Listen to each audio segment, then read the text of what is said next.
Hello. Welcome to your Tu B'Shvat reading. Today is the day Tu B'Shvat, which is the 15th of the month of Shvat, and we are celebrating the birthday of the trees today. This is Andrine, a Jewish American priestess, and I'm grateful that you're here watching today. Today we'll do a Hebrunes reading. We're going to do a full spread reading. We're going to use all of the Hebrunes as they fall, if the ones that are face up. And then we will read based on what we see about the rising of the sap in the trees that's happening at this time of year. Right now, outside my window, there's a huge squall going on. So if you hear the rain, that's because the water is coming. So we're going to just start out today shuffling up the letters, and I'm just going to cast them all down and we'll see where they land. This is the birthday of the trees, the life of his own. No matter where they are breathing. The birthday of the trees, of the life of his own. No matter where their branches swing. Oh, wow. So many face down today. Well, let's see what we have. That one is... Take out all the ones that are face down and let's see what we're left with. I've got a bunch that are stacked here, but again, most of them are face down. So I don't know exactly how to handle the ones that are face down and on top of each other.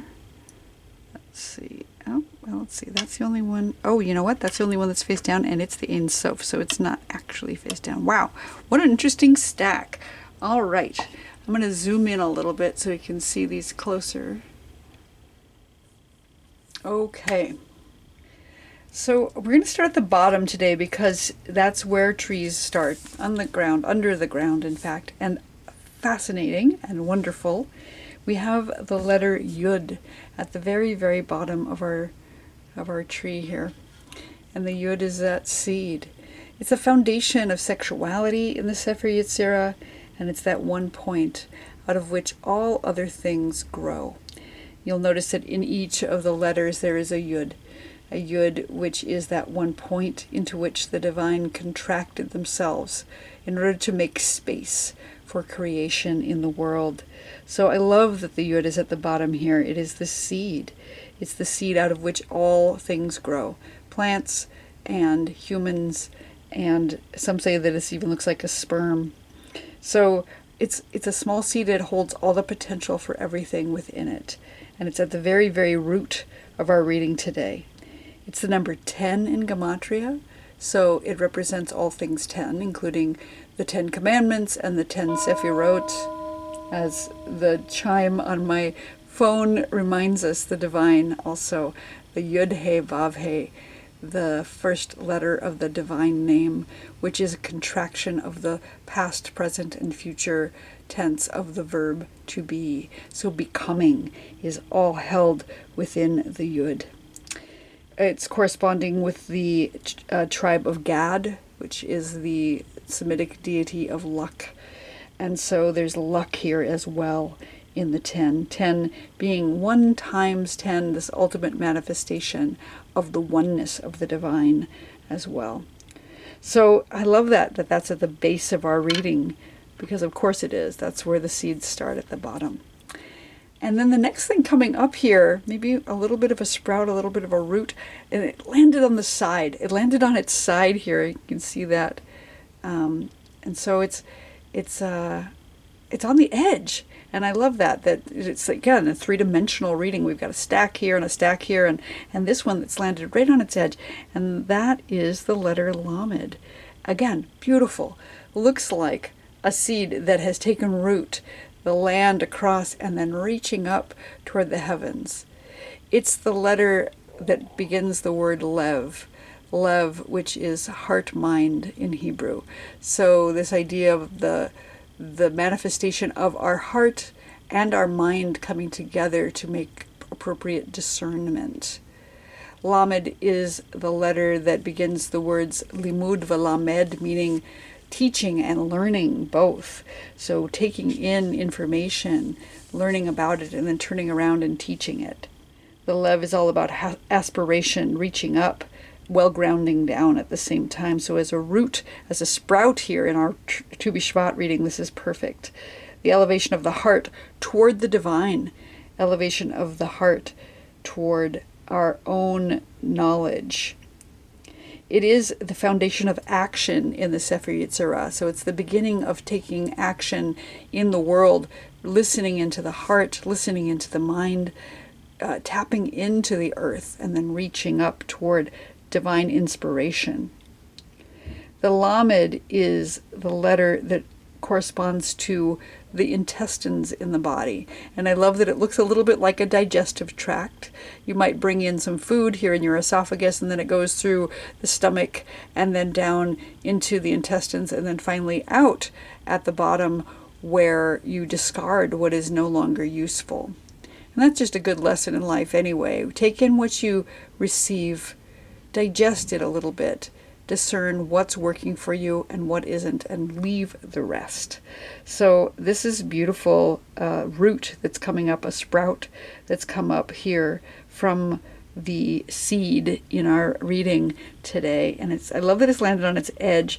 And let me listen in and see if there's anything else that comes to me for the Lamed on the side of itself.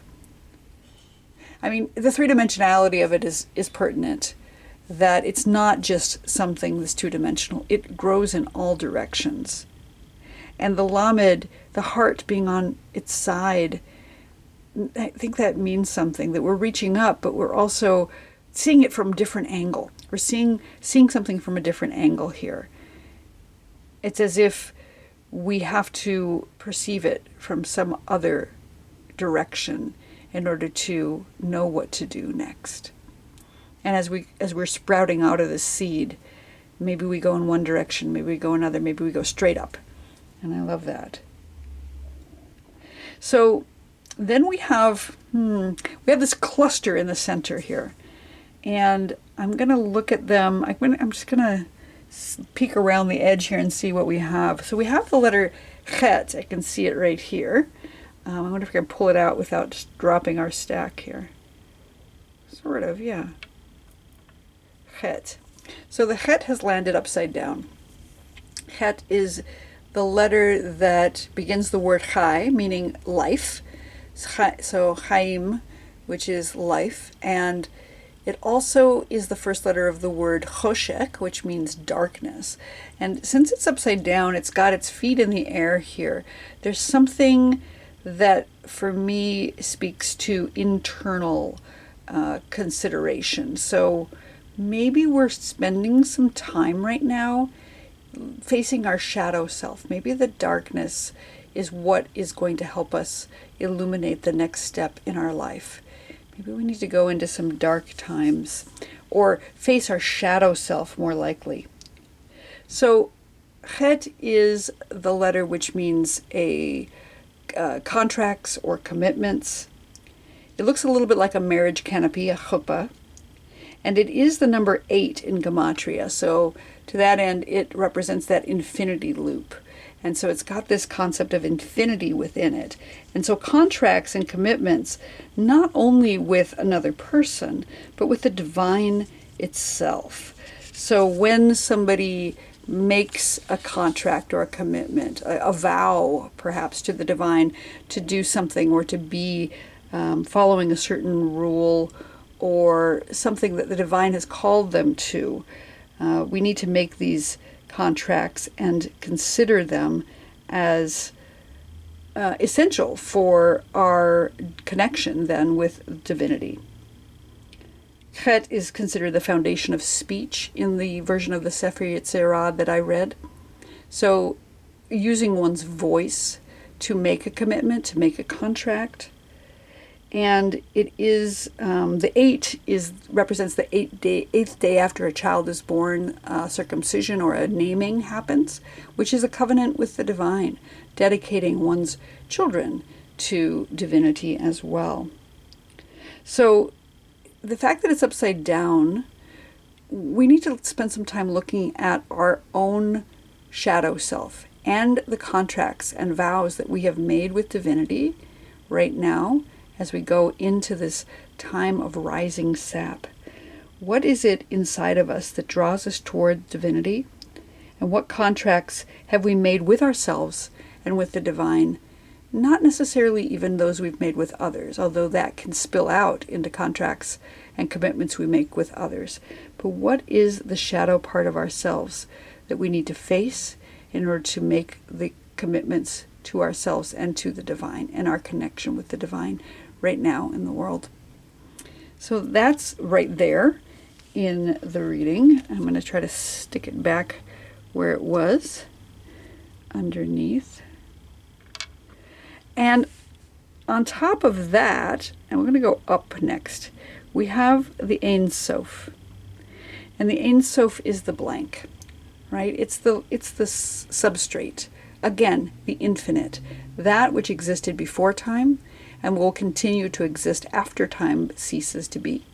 That which consisted before space and existed and will continue to exist after space. So it is the divine itself. Before the creation of the universe, before time and matter existed, all there was nothingness, or all there was divinity, depending on your cosmology. And it is said that the divine contracted themselves with this concept of tzimtzum, which is making space for oneself, contracted down to that one point of the yud in order to make space for creation to exist, because all that existed beforehand was divinity. So we have this infinity here that's right on top of the number 8, which is also the infinite. So we are coming into a time of maybe blankness, maybe the unknown. And that makes sense because things are unknown as we transition right now. There's a bunch of different planetary things that are happening. I think Pluto is moved into Aquarius, whatever that means. But there is a shift happening right now in the world in this time of year as we come from the winter into the warming time, as the light shifts and begins to shine again. So, and rains are happening. The rains are happening. The waters are rising in the trees, and the days are getting longer. We're in this cross-quarter time between the solstice and the equinox. So that's what Tu B'Shvat celebrates, this cross-quarter time, that midpoint between solstice and equinox. So the unknown is here because we don't know what's happening, but there's something about the divine here, something about fate, something about facing the unknown, really with our shadow selves here, facing the unknown. And that's the Ein Sof on top of the Chet here. And on top of that, we have the Tav. Tav is the signature, the stamp, or the seal. It's the final letter of the alphabet. So we have the alphabet, which has all these different foundations and transformations, and then the Tav comes at the end. And some say that the Tav isn't even a letter, it's just the signature of the divine, which, it could be, right? Because we don't know what the divine was thinking when the alphabet was carved into that substrate of the Ein Sof. But the Tav represents the moon in the sky. It rules over the moon in the sky, which is about transformation, where we start out with darkness, and then we transform into fullness, and then we transform back into darkness. So endings, for sure, as it is the final letter of the alphabet, but also new beginnings coming, because every ending is a new beginning to something else. You'll see that the Tav looks like it is the letter Dalet and the letter Nun together. Dalet and Nun spell Din or Dan, which means judgment. So maybe something has come to an end and there's a final judgment that's come from that. And the Tav is the final letter of the word Emet, which means truth, which consists of the first, middle, and last letters of the alphabet. So there's some final truth that's stacked on top of the infinite here. It's stacked on top of both the Chet and the Ein Sof. So some ending is here. Some ending is here with our stack in the center of our tree. This trunk that's trying to it's trying to stack its way up into a tree again. These little circles of wood that have been set apart and now are trying to build themselves back into a trunk. And I love that the chime went off again right then as we said that. I'm going to jump over to off to the right here. We've got a little branch that's coming off to the right, and it is the Zayin. The Zayin is the letter that means a sword or a scepter, and it's upside down as well. I'll pull it up so you can see it. It's landed like this. Generally, it looks like this. And the Zayin is all about sovereignty. So swords and scepters, the sovereignty of the divine, completion again. It's the number 7. And you'll know that there are 7 days in creation in Torah. So it's the final day of creation. And so to that end, we have this idea of endings again, and the Tav here as well. So we've got the endings with Zayin and this number 7, the final day of creation. And it also corresponds to, because it's the 7th day, it's the day of Shabbat. And the Shabbat bride, who is the Shekhinah, is represented in the Zayin, and she has ultimate power. She is the sovereign here, one with the sword and the scepter and the magic that comes with the number 7. There's a lot of cultures that use the 7 as a lucky number because we have luck here. And again, back down to the Yud, which has the Semitic god of luck, Gad, again. So luck in here twice as well. And it's turned over. And I think, again, rather than reading it as a negative, I'm going to say this is internal. This is an internal sovereignty that is being called forth. It's way off to the side, actually kind of at a diagonal to the Lamed here. So we have a seed, we have the heart mind, and then we have sovereignty off to the side that is reminding us that we need to tap into our inner indwelling presence, the Shekhinah, the divine that lives within each of us, that light, that spark.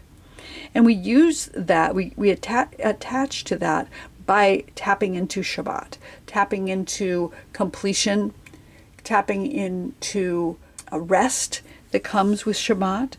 So taking some time to find the luck, to find the magic, to take a minute to rest and really grasp your own inner sovereignty here. Coming back to our stack, we have next over here on the right, I can see, I'm going to scooch these off to the side, try to keep them stacked. We have the Tzadi, and the Tzadi landed upside down. It's usually like this, but it landed like this. Tzadi is the letter that represents this month, the month of Shevat, and it is this tree. You can see it looks a little bit like the earth and a trunk coming up and a couple of branches, and it's upside down. Which says to me again, inner, what's going on inside the trees? We know because this is Tu B'Shvat. We've got the sap rising. So feel one's inner sap rising. Feel your own life force coming up from that seed, coming up through the unknown and the darkness, facing one's shadow self, and accepting endings and new beginnings that are coming in, but feel that sap rising.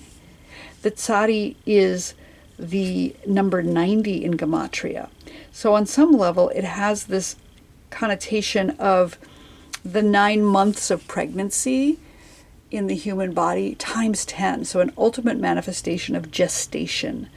Gestation like our matriarch Sarah was 90 years old when Yitzhak was born. Yitzhak, who has a tzadi in his name, and represents the potential for each child who was born to be a tzaddik, which is a righteous person.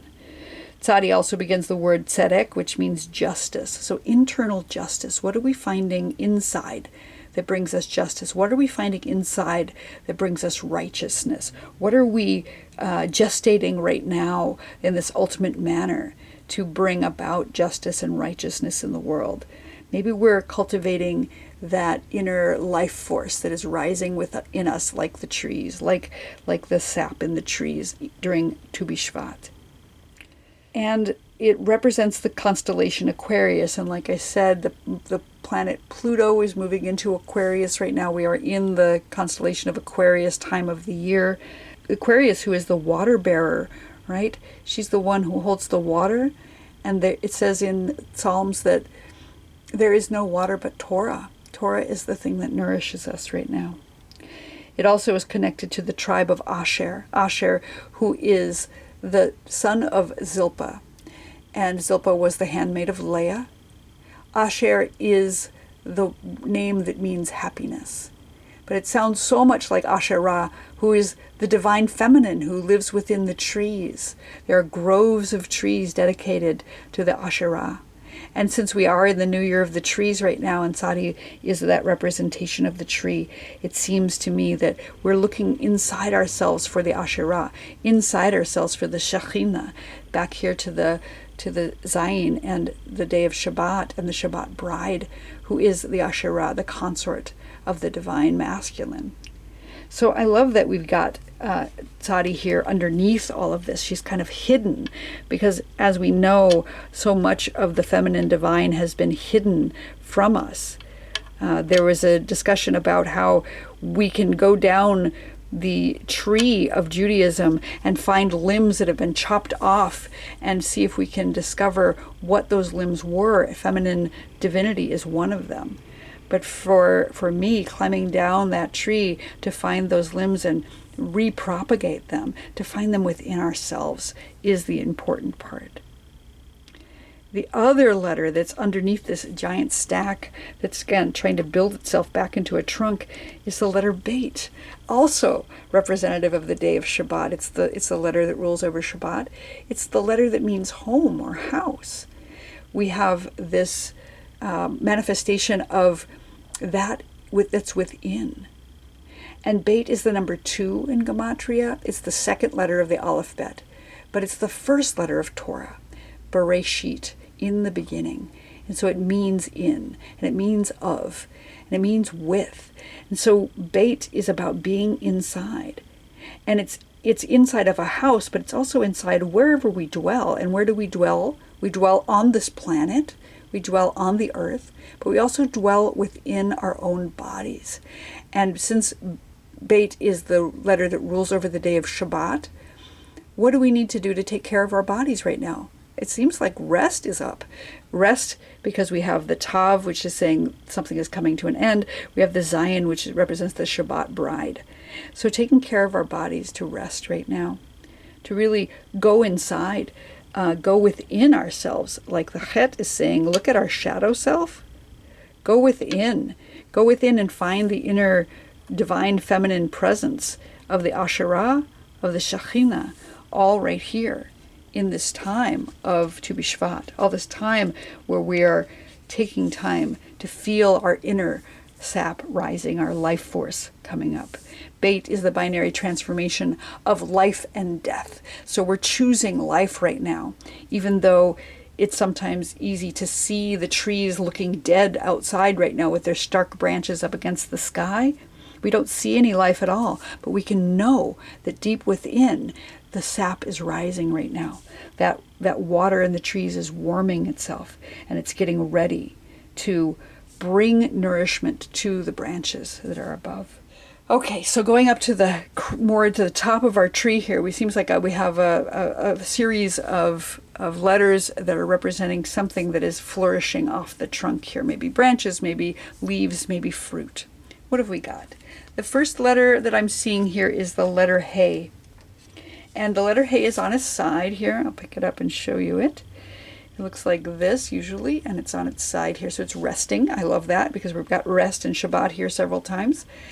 And Hey is the letter that begins the word Hineni. So here I am, present and ready for service, whatever that means, to the divine. So I think of Hey as being presence.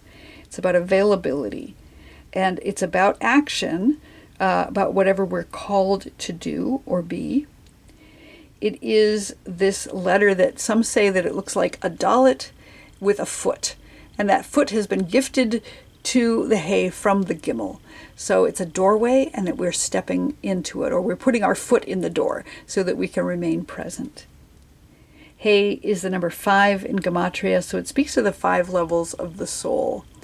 And those, I don't have those memorized, but they are the Neshama and the Ruach and the Yechida and they're in the Zohar, and they represent all these different levels. One that is the physical manifestation of the soul, and then the emotional level of the soul, and then the thought level of the soul, and then the spiritual level of the soul, and then the transcendent level of the soul.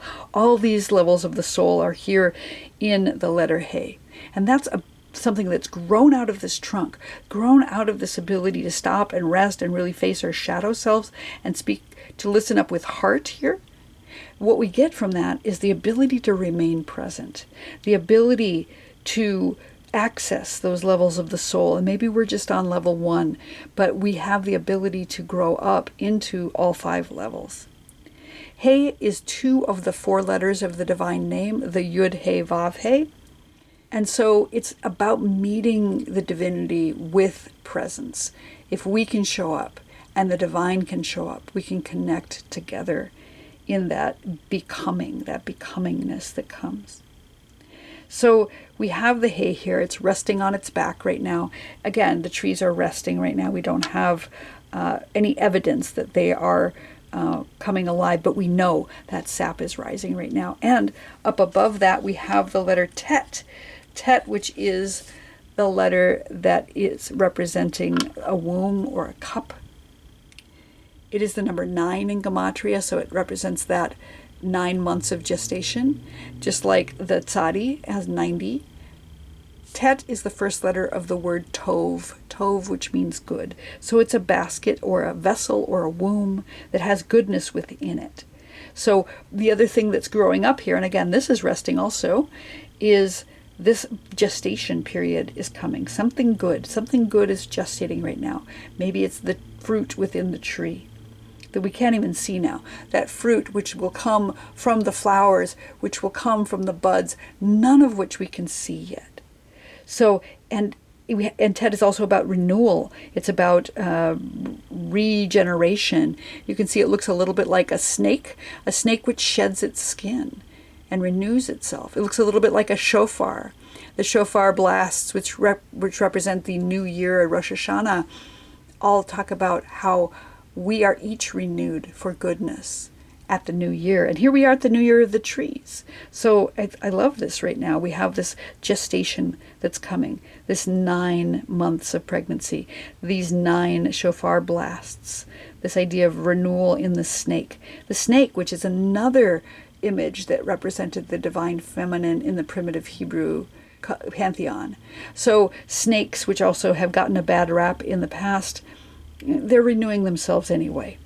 They're not letting that stop them. Tet represents the sense of taste in the Sefer Yetzirah in the translation that I read. And taste right now is up because we're talking about trees setting fruit.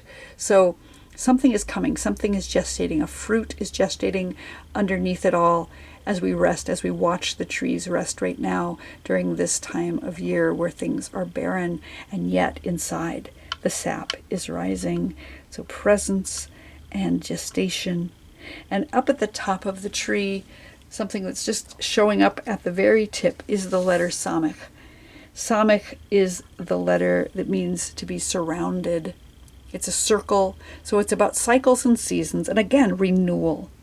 This idea of things changing over time, that the wheels turn and cycles turn, months and seasons turn. But we're surrounded. Sovev, the word in Hebrew, sovev, means to surround. We're surrounded by seasons and cycles and boundaries, good boundaries. Samech was a thorn in the Proto or Paleo Hebrew, and so it has this idea of being protected. It's the foundation of agitation in the Sefer Yetzirah.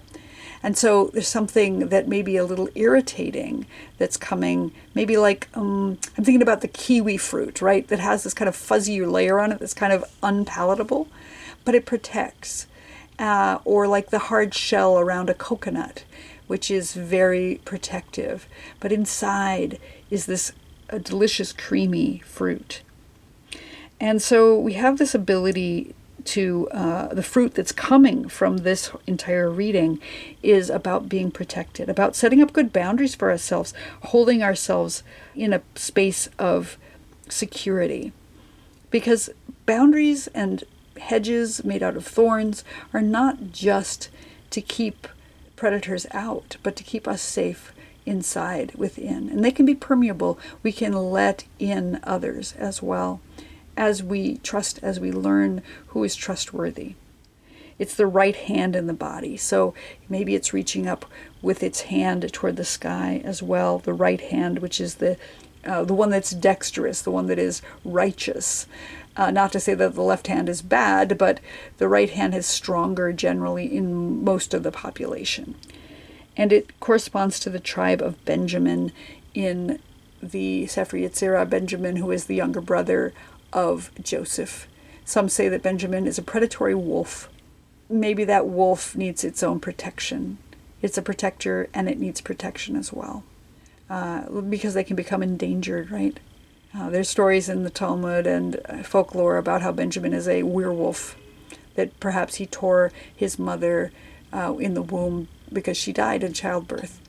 But I think a lot of times wolves are very misunderstood. They are doing their best to protect.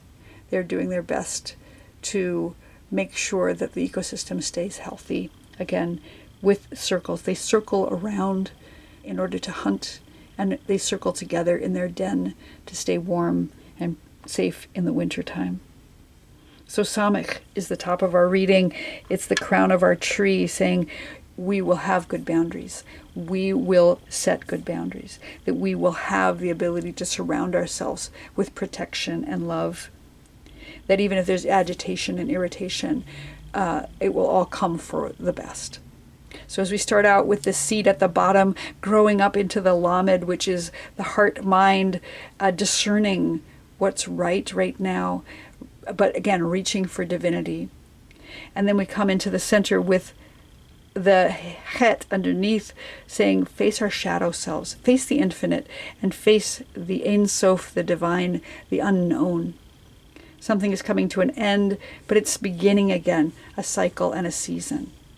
Let us take time to rest and grasp at our inner sovereignty, to tap in with the Shekhinah. That we have the tzadi, again, upside down, to recognize inside our trees right now, inside, to tap into our inner Asherah, that divine feminine, and know that the sap is rising toward justice, toward righteousness. That something has gestated a very long time for us to get here. And then we have Beit, our house, our body, our home, the planet where we live, to really, really start a new beginning with Bereshit. And as our branches soaring up into the sky, we've fruited presence and gestation and goodness with Tov. And our final top fruit is the Samech, with being surrounded with good boundaries. So what a beautiful reading for Tu B'Shvat. I wish you a Hag Sameach. May your sap rise. May you feel the life force growing within you at this time of year. And I will look forward to seeing you on the other side.